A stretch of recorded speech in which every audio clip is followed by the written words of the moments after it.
और नाज़रीन, एक साल के बाद इस वक्त मुल्क किस जानिब बढ़ रहा है, किस सिमत की तरफ जा रहा है और क्या क्या अचीवमेंट्स मौजूदा हुकूमत की इस वक्त नजर आती हैं, उस पर गुफ्तगू होगी।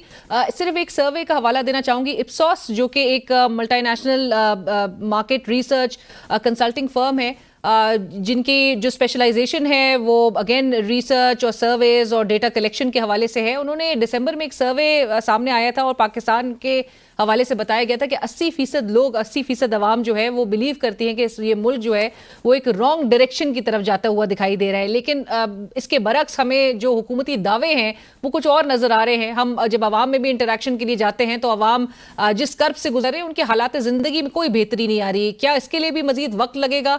गुफ्तगू होगी। इस वक्त हमें ज्वाइन करें कैसर अहमद शेख साहब, वफाकी वजीर आप बराए बहरी उमूर और सीनियर रहनुमा पाकिस्तान मुस्लिम लीग नवाज।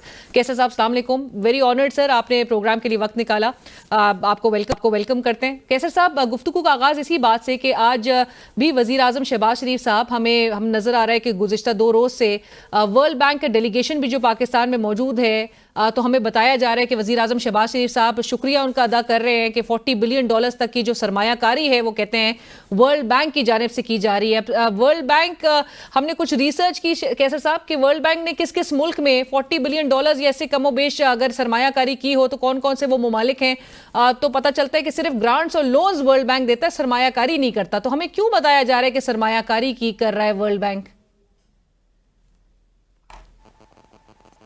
बिस्मिल्लाहिर्रहमानिर्रहीम। ये वर्ल्ड बैंक और IFC इंटरनेशनल फाइनेंस कॉरपोरेशन, तो ये लोन देते हैं, बिल्कुल आप ठीक कह रहे हैं। लेकिन लोन का मतलब है जब ये लोन आएगा तो पाकिस्तान में साथ सरमायाकारी होगी ना, साथ तो अपना भी इक्विटी लोग लगाएंगे। कर्जा तो हर इंडस्ट्री के लिए चाहिए होता है, तो ये सरमायाकारी होगी ना। अगर किसी 50% लोन होगा तो 50% इन्वेस्टमेंट अपनी होगी, या उसके ऊपर किसी भी जगह से इन्वेस्टमेंट बाहर से होगी, डायरेक्ट फॉरेन इन्वेस्टमेंट होगी, तो इसी को सरमायाकारी कहते हैं।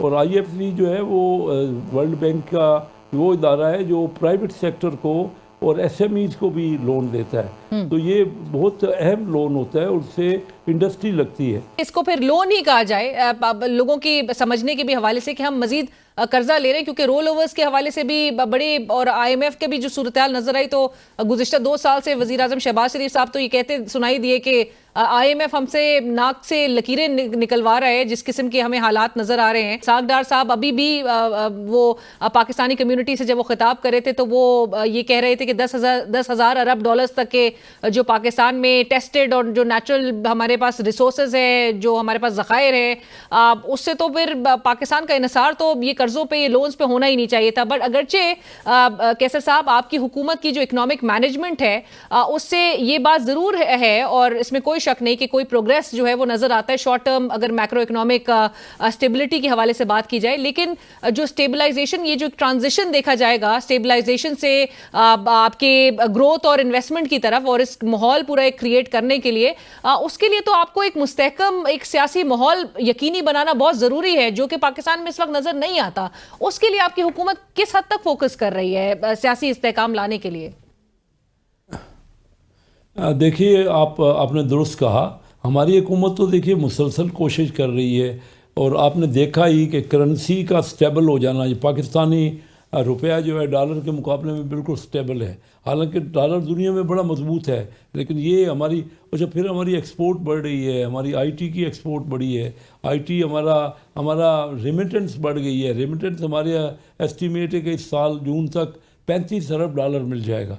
फिर सबसे बड़ी बात तो है महंगाई में बहुत ड्रास्टिक कमी आई है। 22% शुरू किया था हमने इस साल, तो अभी 2% तक महंगाई आ गई है। हम जो अवामी इंटरेक्शन करते हैं, लोगों से जाके बात करते हैं, मैंने गुज़िश्ता हफ्ते जब बात की, बहुत कुछ तो मैं शायद TV पे चला भी ना सकी। लोग जिस हालात से गुजर रहे हैं, उनके घरों के रेंट जो है वो किस कदर हाई है, बिजली के बिल है वो कम होने का नाम नहीं ले रहे, उनके लोगों का 2 वक्त की रोटी पूरी करना जो है वो बहुत गुजारा करना मुश्किल है। सो महंगाई से उनको तो नहीं ये सिंगल डिजिट से कोई इम्पैक्ट पड़ रहा?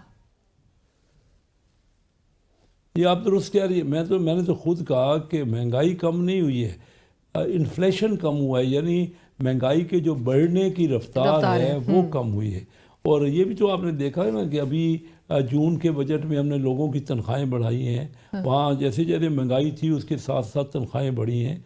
लोगों की हालत अच्छी नहीं है, तकलीफदेह है, मैं कोई इसमें कोई दो राय नहीं है, लेकिन बेहतरी की तरफ इंडिकेटर्स हैं और ग्रोथ की तरफ हम जा रहे हैं। अगर और ये जो सियासी इस्तेकाम आपने कहा ना, ये बहुत ज़रूरी है। ये इनको कौन समझाएगा हमारी अपोजिशन वालों को कि ये अपने मुल्क वालों का नुकसान कर रहे हैं। देखिए, इनसे हम सब कहते रहे हमारी तरफ से कि डायलॉग करें, डायलॉग में इनकी बेहतरी है, कोई ना कोई चीज़। सर, डायलॉग तो उन्होंने भी किया, फिर उन्होंने डिमांड्स रखी, जो डिमांड्स आप लोग ने पूरी नहीं की। नहीं, उन्होंने डिमांड रखी और हमने जवाब देना था 28 तारीख को, वो 28 तक उन्होंने वेट ही नहीं किया। उन्होंने रिटर्न डिमांड्स रखी और हमने कहा कि अब आपको जवाब देंगे। देखिए, डिमांड ये बड़े से बड़ा, मैं आपको बताऊं, दुनिया में जंगें हुई हैं, वर्ल्ड वार। एक आसान सी बात है जो हमारे मुखालफिन को समझ नहीं आ रही कि वर्ल्ड वार हुई है, हमने इंडिया से जंगें की हैं, उसके बाद भी टेबल पे बैठे हैं। ये कोई एक मामूली सी बात, किसी के इनके लीडर पे हमला हो गया, इन्होंने मुज़ाकरात ख़त्म कर दिए। आपकी जो नून लीग चूंकि इस वक्त एक ड्राइविंग सीट पे इस मौजूदा कोलिशन सेटअप में उसका इन्हिसार दिन ब दिन एस्टैब्लिशमेंट पे बहुत ज़्यादा बढ़ता हुआ दिखाई दे रहा है, और आपकी इस हुकूमत में ही ये जो तासुर एक बन चुका है वो ये है कि एस्टैब्लिशमेंट को बहुत ज़्यादा मौका मिल गया है। तमाम जो सिविलियन सेटअप है, सिविलियन मामलात में दीगर जो सेगमेंट्स हैं उसमें और बराह रास्त इकॉनमी को चलाने में बहुत उसमें रोल इनका इन्हांस हो गया, और वो ये बहुत नेगेटिवली देखा जा रहा है आपकी एक हुकूमत के हवाले से। How would you respond to this sir? देखिए, इस्टेब्लिशमेंट का रोल बहुत अहम होता है। रियासत होती है ना इस्टेब्लिशमेंट, तो रियासत तो माँ की हैसियत होती है। हमारे जो मुल्क में इस वक्त जो बलूचिस्तान में जिस तरह के हमले हो रहे हैं, जो हमारे फौजी जवान शहीद हो रहे हैं, KPK में जो हालात हैं, 5 बजे के बाद कोई अपने घर से निकल नहीं सकता, तो वो तो इस्टेब्लिशमेंट का रोल इसमें बढ़ता है। दुनिया के हर मुल्क में इन हालात में इस्टेब्लिशमेंट का रोल बढ़ता है। तो ये आए ना, बैठे मिल के हमें मशवरा देना। जो बिल मंजूर हुआ था पार्लियामेंटेरियंस की तनख्वाहें बढ़ाने के हवाले से, क्या लिखकर ऑपोजिशन की जानिब से अब तक दिया गया है कि उनको सैलरीज नहीं चाहिए बढ़ी हुई?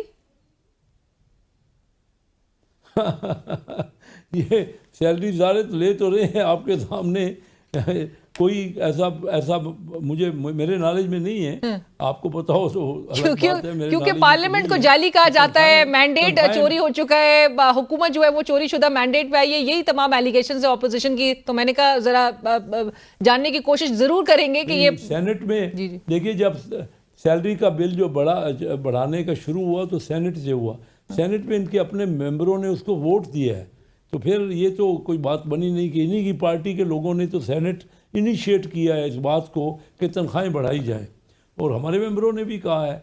तो ये तो यही मैं इनसे कह रहा हूँ कि इंटरेक्शन होगा और डायलॉग में फ़ायदा होता है, इनका भी फ़ायदा होगा। मैं इनको समझा रहा हूँ एज अ सीनियर पॉलिटिशियन, ये मेरे दोस्त हैं और मैं इनसे मोहब्बत करता हूँ क्योंकि मुल्क हमारे के नुमाइंदे हैं ना, इलेक्ट हुए हैं। मैं तो इनको कई बार कह चुका हूँ कि आप आइए डायलॉग करें और उसमें आपको कंसेशन मिलेगी।